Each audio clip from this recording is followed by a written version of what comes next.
Guys கீழே இறங்கி ஃப்ரெஷ்ஷாக ஒரு லெமன் சோடா சாப்பிட்டு இப்போ ரைடை ஸ்டார்ட் பண்ணியாச்சு.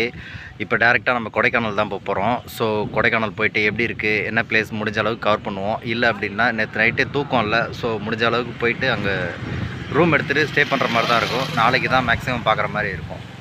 பழனி டு கொடைக்கானல் பார்த்திங்க அப்படின்னா கிட்டத்தட்ட 70 கிலோமீட்டர் வருதுங்க. அதில் ஒரு 10 கிலோமீட்டர் ட்ராவல் பண்ணால் போதும், மிச்சம் 60 கிலோமீட்டரும் மலைப்பாதை தான்.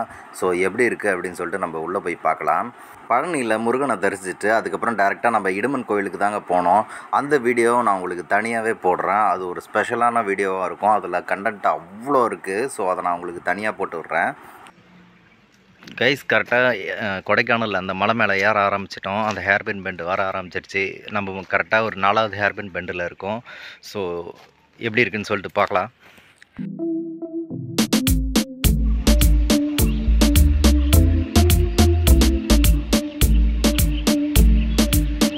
பைசா வசூல்ன்ற மாதிரி வேறு லெவலில் இங்கேருந்து பார்க்கும்போதே அந்த வியூ பாயிண்ட் வேறு லெவலில் இருக்குது. இங்கேருந்தே சின்ன ஆரம்பிக்குது, செமையாக இருக்குது. ஆக்சுவலாக சொல்லப்போனால் சின்ன வயசுலேருந்து நம்ம கேட்டு ரசித்த இடம் ஊட்டி கொடைக்கானல். ஸோ அதில் ஒன்றான கொடைக்கானலுக்கு போகிறதே ஒரு தனி ஒரு எக்ஸைட்மெண்ட்டாக இருக்குது. அந்தளவு மனசுக்கு ஒரு சந்தோஷமான இதாக இருக்குது. ஆக்சுவலாக கொடைக்கானல் பார்த்தீங்கன்னா உண்மையாகவே வேறு லெவல் பிளேஸ் தாங்க. ஏன் சொல்கிறேன் அப்படின்னா, ஃபஸ்ட் டைம் நான் இப்போ தான் வரேன், அதனால் சொல்கிறேன். அதனால் மட்டும் இல்லை, கிளைமேட் வேறு லெவலில் இருக்குது. அந்த அளவுக்கு ஒரு பனிமூட்டமாக இருக்குது. கரெக்டாக மணி ஒரு 4 மணிக்கிட்ட ஆகுது.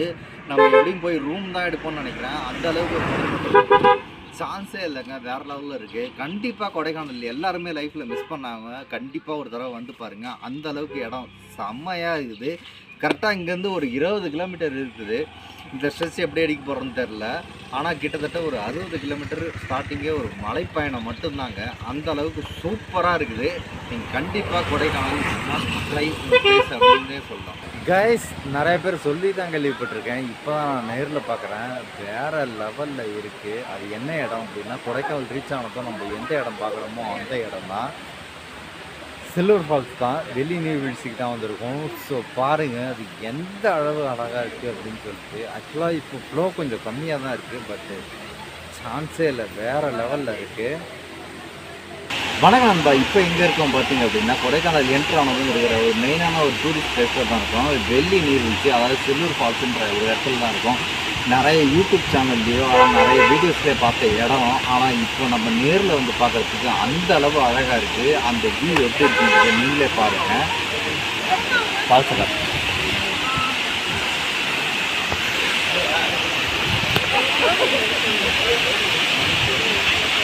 இல்லை இல்லை யூடியூப்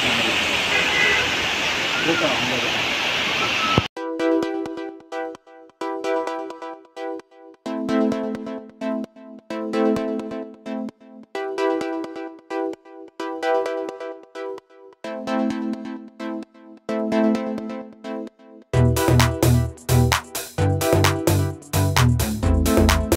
இந்த வீடியோ உங்களுக்கு பிடிச்சிருந்துச்சு அப்படின்னா மறக்காமல் லைக் பண்ணி, ஷேர் பண்ணி, சப்ஸ்கிரைப் பண்ணி, கூடவே அந்த பெல் ஐக்கனை கிளிக் பண்ணி விட்டுருங்க. ஸோ வாங்க கொடைக்கானல் ஜாலியாக எக்ஸ்ப்ளோர் பண்ணலாம். ஸோ வாங்க போய்க்கினே இருக்கலாம்.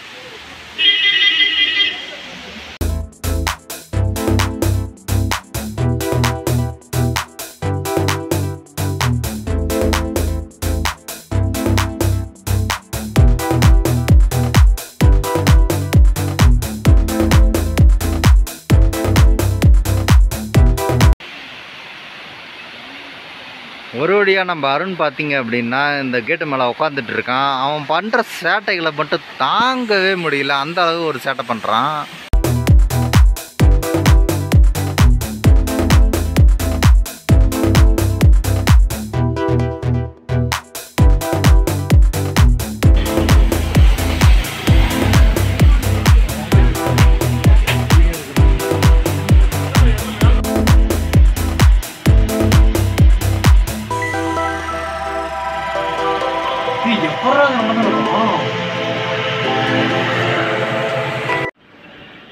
ஒரு வழியாக ரூம் வந்து சேர்ந்தாச்சுங்க. ரூம் நைட்டே வந்து இங்கே எடுத்துட்டோம். இங்கே கொடைக்கானல் வந்ததும் தமிழ்நாடு டூரிசமோட அவங்களோட ஹோட்டலில் இருக்கும். அவங்க ஸ்டேவுக்கு ஆப்போசிட்டு எக்ஸாக்ட் ஆப்போசிட்டில் தான் தங்கணும். அந்த அண்ணன் நம்ம சேனலை பற்றி சொல்லவும் நம்மளை பற்றி சொல்லவும் நம்ம கஷ்டத்தை புரிஞ்சுக்கிட்டு நமக்கு ஏற்ற மாதிரி ரூம்ஸ் ஆப்ரேட் பண்ணி கொடுத்தாங்க. அதாவது 1000 ருபீஸ்க்கு இருந்ததை வெறும் 500க்கு தான் கொடுத்தாப்புல. ஸோ அவ்வளோ ஒரு நல்ல மனுஷன். இங்கேருந்து ஏர்லி மார்னிங் வியூ பார்க்க செம்மையாக இருக்குது.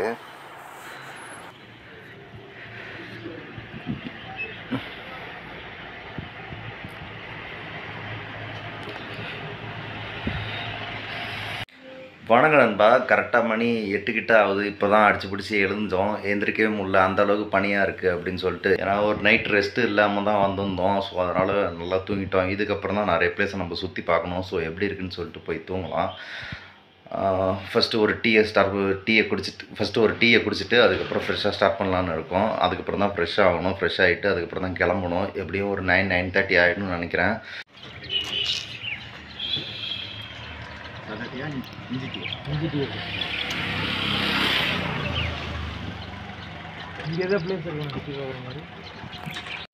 வாடா வாடா.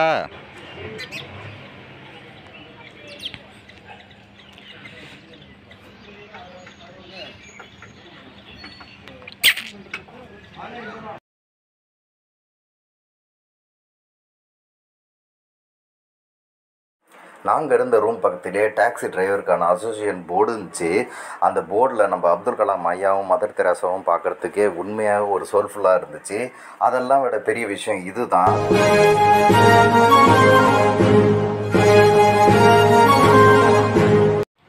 ஸோ கைஸ், இப்போ நம்ம குளிச்சுட்டு ஃப்ரெஷ்ஷாக வந்தாச்சு. இதுக்கப்புறம் எங்கே போகிறோம் அப்படின்னா, நம்ம தங்கியிருக்க ரூமில் இருந்து ஒரு 1 கிலோமீட்டர் டிஸ்டன்ஸில் குறிஞ்சி ஆண்டவர்னு சொல்லிட்டு ஒரு கோயில் இருக்குது. ஸோ காலையிலேயே கோயிலில் போயிட்டு ஒரு தரிசனம் பண்ணிவிட்டு அதுக்கப்புறமா ஒவ்வொரு ஸ்பாட்டாக கவர் பண்ணலாம் அப்படின்னு சொல்லிட்டு இருக்கோம். குறிஞ்சி ஆண்டவர் கோயிலேருந்து 2 கிலோமீட்டரில் ஒரு வியூ பாயிண்ட் இருக்குது அப்படின்னு சொன்னாங்க. ஸோ அதுவும் எப்படி இருக்குன்னு சொல்லிட்டு போய் பார்க்கலாம். ஸோ வாங்க வீடியோக்குள்ளே போயிடலாம். கைஸ், இங்கேருந்து கரெக்டாக 1 கிலோமீட்டரில் குறிஞ்சி ஆண்டவர் கோயில் இருக்குது. அங்கே தான் போக போகிறோம். ஸோ கைஸ், கிளம்பியாச்சு. ஸோ உள்ளே போயிட்டு பார்க்கலாம் எப்படி இருக்குன்னு சொல்லிட்டு. இங்கேருந்து கரெக்டாக ஒரு 2 கிலோமீட்டரு. கைஸ், என்ன ஆயிடுச்சு அப்படின்னா, டைரி மிஸ் பண்ணிட்டு வந்துட்டோம். ஸோ டைரி எடுக்க தான் போயிட்டுருக்கோம்.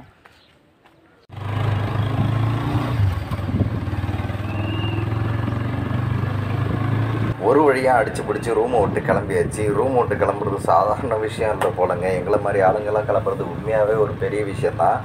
மணி 10:30 மேலே ஆகிப்போச்சு. ஒரு 9:30 மணிக்கு கிளம்பணும்னு நினச்சது 10:30 மேலே ஆகிப்போச்சு. ஸோ ஃபஸ்ட்டு நம்ம கோயிலுக்கு போகலாம். கோயில் பார்த்துட்டு அதுக்கப்புறம் நிறைய இடத்துக்கு போகலாம் அப்படின்னு சொல்லிட்டு பிளான் பண்ணியிருக்கோம். ஸோ அங்கே தான் போயிட்டுருக்கோம். இங்கே இருக்கிற ரூட்டு எல்லாமே பார்த்திங்க அப்படின்னா ரொம்ப ஏற்றமாகவே இருக்குங்க. நமக்கு ஒரு டைம் போய் வர்றதே இவ்வளோ இதாக இருக்குது. இங்கே இருக்கிற மக்கள் எப்படி தான் இங்கே வாழ்கிறாங்க அப்படிங்கிறதே ஆச்சரியமாக இருக்குது.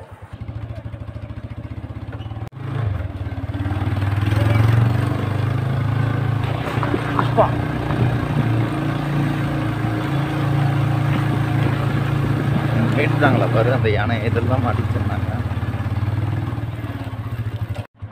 அதான் எடுத்துட்டு இருக்காங்கன்னு நினைக்கிறேன். நிற்கிது, போய் பார்க்கலாமா?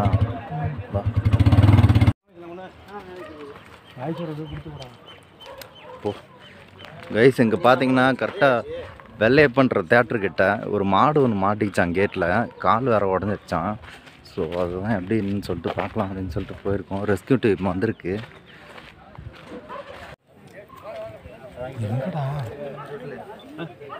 ஒரு டீம் அங்கே போல.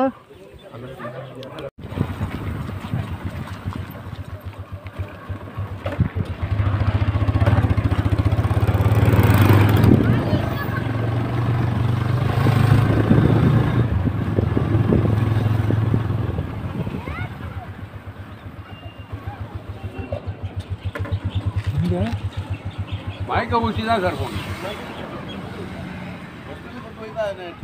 தெரியுதா சார்? இங்கே இருந்த தெரியுதுங்களா? இல்லை அந்த டாக்டர் இப்போ தான் வந்தாரு.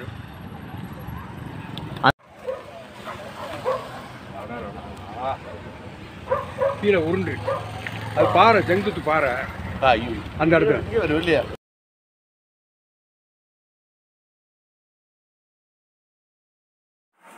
கைஸ், கரெக்டாக பைசன் ஒன்று மாட்டிக்கிச்சு. ஸோ அதை தான் பார்த்துட்டு இருந்தோம் இவ்வளோ நேரம். அதை அவங்களால நீக்கவே முடியல. அது ரொம்ப ஆக்ரோஷமாகவும் இருக்குது. அது ஒரு வழியாக டயர்டானதுக்கு அப்புறம் தான் அதுக்கு மயக்க ஊசி கொடுத்து அதுக்கப்புறம் தான் அதை காப்பாற்ற முடியும் அப்படின்னு சொல்லிட்டு சொன்னாங்க. ஸோ ரொம்ப டிலே ஆகும் போல சொன்னாங்க. அங்கேருந்து வந்துட்டோம், ஜஸ்ட்டு ப்ரே பண்ணிட்டு மட்டும் வந்துட்டோம்.